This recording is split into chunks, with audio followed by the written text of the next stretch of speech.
my journey. It started in 2009 with an actual diagnosis of breast cancer. Fortunately, it was early stage diagnosis. I am very in tune to my body, vigilant about all my screenings. And so while I'd already had a mammogram that year, I did a self-exam and detected a lump and went to see my doctor, and he says, we've got to go for a diagnostic screening. And so we did. And I sat there, went through the screening, and it was kind of a new experience. I'd had a lot of diagnostic screenings because I had benign lumps removed from my breast throughout the years. But this was a little different in that I kept waiting for the results. I kept waiting to talk with the doctor. And everybody left. All the other patients left, and I was just there alone. And I thought, uh-oh, you're really in trouble. Everyone else had actually gone. So finally, the doctor came out and spoke with me and said, I think we need to find an oncologist. And not quite in those words, but that's the bottom line results of those tests and that screening. So I started thinking, okay, what am I going to do? How do I manage this? I now have a new job. And my job now is understanding about cancer, but not just cancer, but my cancer and how it affects me and what I need to do based on my own body, my own lifestyle, my own health situation. I have always felt I was in great health. I exercise, I watch what I eat. I try to take care of myself. And so met a group of doctors, pulled together, with their help, of course, a great team of doctors and caregivers. And one of my doctors always says, we can't do this without you being in this partnership with us. So that was really meaningful to me, because that meant to me that I had a major role in my own health outcome. And so anyway, I went through chemotherapy, and I went through all the changes that other folk go through, and some that folk don't go through. I lost my hair. My skin was just really gray and strange looking to me. My fingernails all went away. I was just changing, morphing before my very eyes as I went through the chemo journey. And I'd look in the mirror and say, okay, so who is this person? And the hair loss situation, I knew I was going to lose my hair because of the kind of drug protocol I was on. And so I did. And we just didn't wait to let it all fall out. We just said, okay, hair off, gone. And there I was, staring myself in the mirror, looking at a bald-headed lady that I didn't seem very attractive at that time because I didn't have hair, my skin wasn't great, couldn't get manicures because my nails weren't great.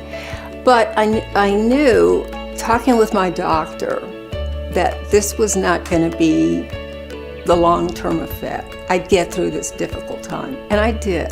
The cancer process, the treatment process, the chemotherapy process gave me time to think, to reflect on my life, how I was living, the decisions I made, the career choices I made, the time I spent working on projects for other people rather than thinking about myself, my family. No one else in my family had breast cancer. Anyway, I started thinking, how can I live a more meaningful life?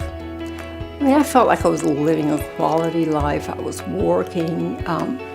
I was successful, relatively speaking. I had challenges, just like other people. But sometimes I didn't feel fulfilled.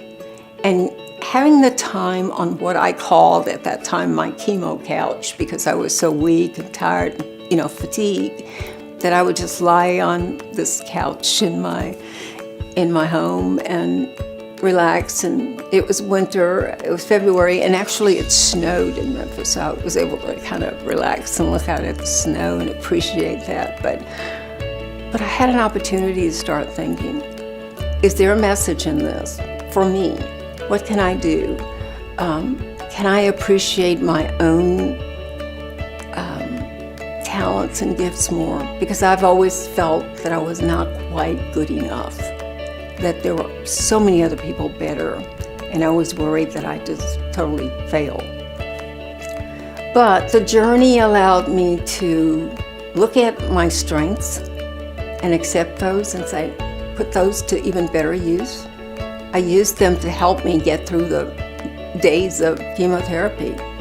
And it also helped me think, how can I package this and be a better service to myself, my family, and to people around me?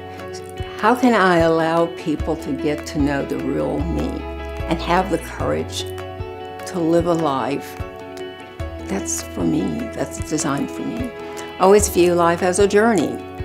And in a journey, or particularly if you think about it's a cross-country run, because I'm a runner also, that you're going to feel really good on some runs. You're going to have a high on some runs. And then there are days you're going to just say, oh, what am I doing?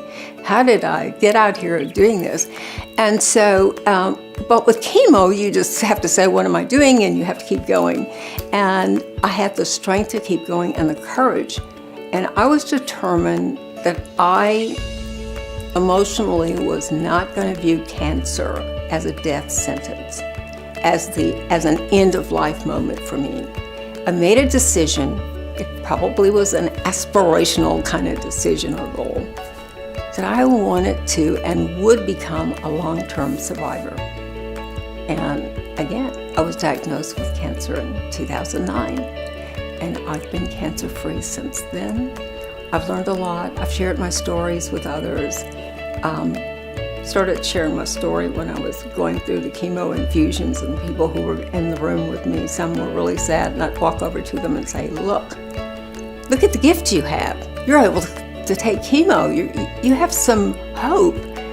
There could be some bright side to this. And so I spent my time thinking, there is a bright side. This is just kind of a speed bump. And I still have down moments. I mean, there are moments I think now, oh my God, what if it comes back? What do I do then? And I have to stop and tell myself, well, you'll do the same thing you did before. You'll learn what you need to learn. You'll change your diet if you need to change your diet. You'll exercise if you need to exercise.